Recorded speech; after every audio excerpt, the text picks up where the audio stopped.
I applied to midwifery school in Canada. I didn't get in. And here's the thing I didn't understand when I applied. There are only 6 midwifery programs in all of Canada. There is only one midwifery program in all of BC, which is at UBC. It takes 32 students out of about 100 applicants, and I do think that number increases. So most of the people who didn't get into the program didn't meet the requirements, and I was one of those people. When I got the rejection, I was quite disappointed, but it also forced me to look at my application a lot more honestly. Wanting to be a midwife and being a competitive midwifery applicant are two completely different things.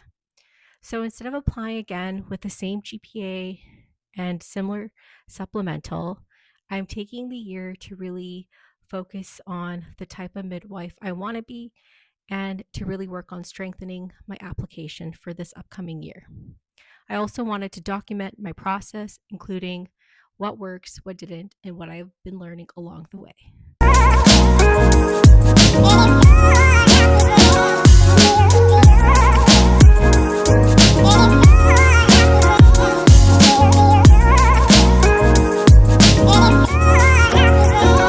So, quick note, I am reading from notes today.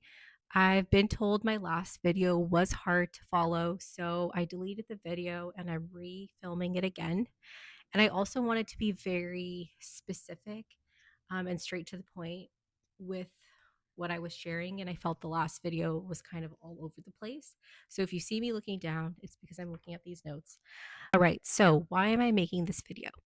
When I first started looking into midwifery, I went searching for exactly this type of video. I wanted to find someone saying, here's what my grades looked like, here's what I had to upgrade, here's what I did before applying, here's what happened when I didn't get accepted, here's what I'm changing before I try again.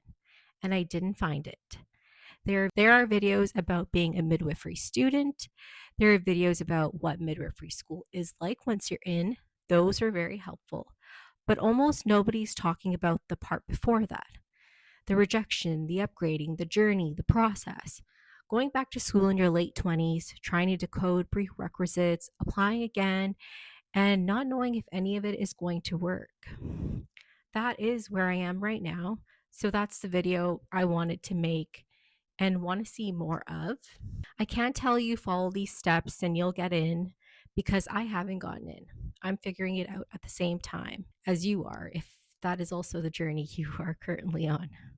So I thought I would just do a little bit about me. I am a mature student and my path has not been linear. I've attended post-secondary school in the past.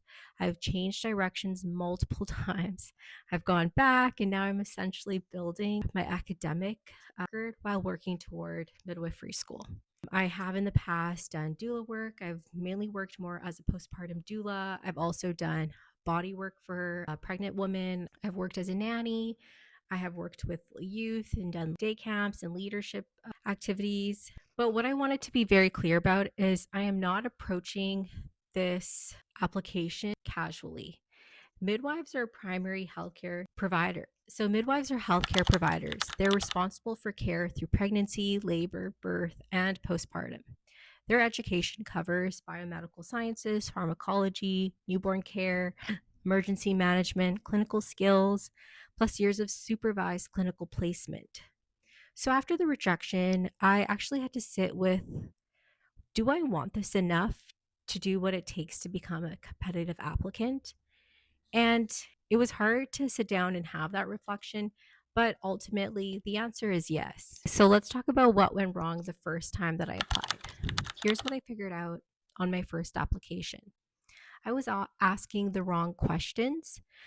I was asking, do I meet the requirements? When I should have been asking, what makes someone a strong candidate? Those are not the same question, and the gap between them is where I was lost. I had post secondary experience, I had relevant life and work experience, and I think a part of me assumed that it would carry me through. But here's the logistical side of things that I didn't quite understand. At UBC, your GPA and your supplemental application score are combined to rank candidates. and only the top 50 get invited to the interview. So the supplemental isn't a tiebreaker at the end. It's half of whether you're even in the process or in the room. And here's a second thing I didn't quite understand about how GPA is calculated. If you have 24 or more transferable post secondary credits, UBC looks at your most recent 30 credits, not your cumulative average, not your best, but your most recent. So, this is really great news if you're somebody upgrading or trying to apply, and maybe your past marks haven't been the greatest, which I have been there. They're really just assessing your last 30. So, you can go back and work on that. So, just essentially, an old rough semester won't follow you forever, but whatever I take right now is my application. So, the areas I could actually improve were my grades, my prerequisite grades, my supplemental, and how I can prepare for an interview. I basically stopped treating the rejection as an ending and really started to take it as a feedback. So now what am I doing differently?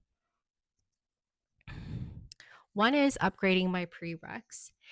I'm upgrading high school prereqs, which include English 12, Chemistry 12, Anatomy and Physiology 12, and I also will be having to upgrade math. This isn't really necessary for UBC, but if you want to get into UBC, you have to make sure that you meet the school's requirement. Even if midwifery itself doesn't have those requirements, I'm pretty sure UBC has those general high school requirements. And then I also am looking to apply to apply to a few other schools in the country. And those ones do specifically ask for high school prereqs. So that is also a big motivator as to why. But I think the most important thing, if you know that you're looking to apply to a certain school, you really need to make sure that you go in and you understand each school's requirement, because yes, they do differentiate. For example, TMU does not require Math 12, but MRU in Calgary does. So it's kind of nice to know the differences. So currently, I am working towards a social work diploma here at Langara in Vancouver, BC. And this isn't a filler while I wait to apply again. Social work builds exactly the things the profession runs on, midwifery. And I would say those would be things like communication, advocacy, working with family, understanding social determinants of health, sitting with people in hard situations, supporting those whose lives who don't look like mine. It also means that when I apply again, I'm not handing them the same academic history I handed them last time. I have another year of education. I have a record of being in a program, new GPA.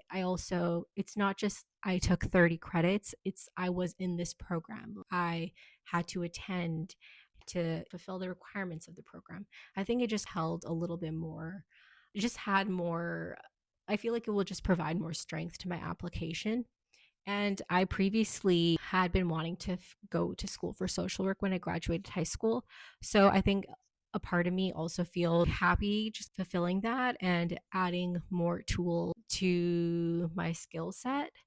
As well as also, I want to do another video on talking a bit about the research that I just recently read about midwives in Canada and how many midwives would not really go into midwifery school or be a midwife if they had known what it really entailed. And so for me, I want to create options for myself so that I have options when it comes to working. I don't want to feel like, oh, I am stuck with midwifery, even though I'm feeling burnt out or tired or it's a lot.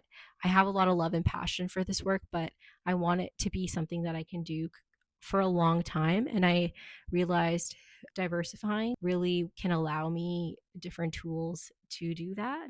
I'm not quite sure how it'll work out when I get there, but I think mentally it brings me a sense of peace to know that at least I have options. So the third thing would be working on the supplemental. I definitely underestimated this last year. I actually was not quite sure I was going to even apply to UBC, and then I decided let's just do it. And I wrote my supplemental application quite late. And so this time around, I know a little bit about the questions, and there is community around midwifery hopefuls in Canada. And a lot of people share really great resources and just provide support and information of what to expect. And so now going into it for the second time, I am definitely going to be working more on my answers, brainstorming, just reflecting, noting things down throughout. And then when I get closer to it, or even whenever I get a little bit of time, maybe hone in and start working on it, because it does ask about your education, your certifications, your employments, your volunteer work, scholarships, awards, short answers, personal statements. So last year I had to really go back and look into all the little things that I had achieved or received throughout my educational journey. And it has been a while, so sometimes you forget. But I think all those little details really are important. So if this is something you want to do, start noting down the information, start going back and gathering things and just having a document or a place with all this information so it makes it easier when you sit down to write your answers and combine your application. It's also worth noting last time when I wrote my supplemental application, I really felt like I described my passion. This time, I really want to demonstrate what I've actually learned, my skills, and what I can bring to midwifery. And it is also worth knowing that UBC does open its applications are more geared towards mature students. So, number four would be preparing for the interview. If I get invited, I don't want this to be the first time I've seriously thought about how I'd answer a question on ethics, communication, or a different clinical situation. The format really matters here. UBC uses multiple mini interviews recorded through software, 6 to 8 questions, 5 minutes each within one sitting. There's no back and forth, no reading the room, no follow up question to rescue. You got the question, and now you have 5 minutes to answer it, and then you move on to the next. So preparation is really the whole game, and I'm trying to give myself, or instead of a couple of weeks before the application.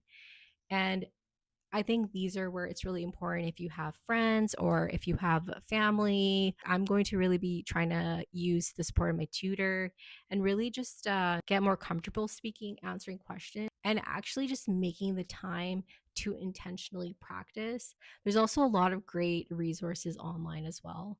I was listening to a lot of Bibo Mia's podcast and YouTube videos. Even I just felt like doing some of the Casper test. One of the schools required it, so I did do it a little bit last year. I felt like that was quite helpful too. So there's these little things that you can do to really help yourself prepare. So I wanted to touch on me being a mature student. Doing this at my age looks nothing like graduating from high school and walking into university. This year I'm finishing a social work diploma, completing midwifery prereqs, working and preparing applications. There are going to be stretches when I am juggling more than I can comfortably hold. The year September hasn't come yet, but I'm already so nervous about what to expect. I know I will be juggling a lot, and school is very overwhelming for me. So it's really nice for me to go in with the plan and know that this isn't forever. There is light at the end of the tunnel. It is a lot of joy, and it really does build my confidence doing these hard things, but it is very hard still as I've had 25 years of resisting education and school because I've always had negative experiences with it. So taking the time and effort to really rewrite this narrative, it does take time. It does require quite a bit of effort, but I do know that it will be positive in the long term. I think one of the key things is to stop treating being a mature student as a disadvantage. And I think once I shifted that, it really changed things for me. I've had more time to figure out who I am, what I actually want, how do I learn, what works best for me. Do I do better studying earlier in the morning or do I do better studying late at night? These little things I feel like I really understand about myself, which in fact has made it easier for me to succeed going back to school. And I definitely think because this is something that I really want and it's really making me have to work for it, I am definitely approaching school quite differently than when I did when I was 17. So I really also want to share the part that I think most videos do leave out getting into this program. It is a 4 year full time program. So when your preceptor phone goes off at 1 in the morning, yours is going off at 1 in the morning as well. And UBC's own policy says students have to travel and relocate as required for placements because there aren't enough preceptors, I think, in the lower mainland. And I have spoken to past midwives as well in midwifery school, and they do note that yes, you aren't really sure where you could get placed, and you do most likely have to travel and relocate for a little bit. There is a study of 465 midwifery students across 6 Canadian programs that found students who'd finished clinical placement had significantly lower intention to stay in the profession than students who hadn't been out yet. The author's conclusion was that the program needs to give applicants a realistic preview before they apply. I'm not obviously sharing this to talk anyone out of what they're already thinking of doing, but even as somebody who wants to be a midwife and knows the side of midwifery, when I saw this research and read this, it really struck a chord with me because unfortunately, this is the reality of what is happening. But there is also this inner conflict within myself of knowing that this is what I want to do, but unfortunately, this is part of this job.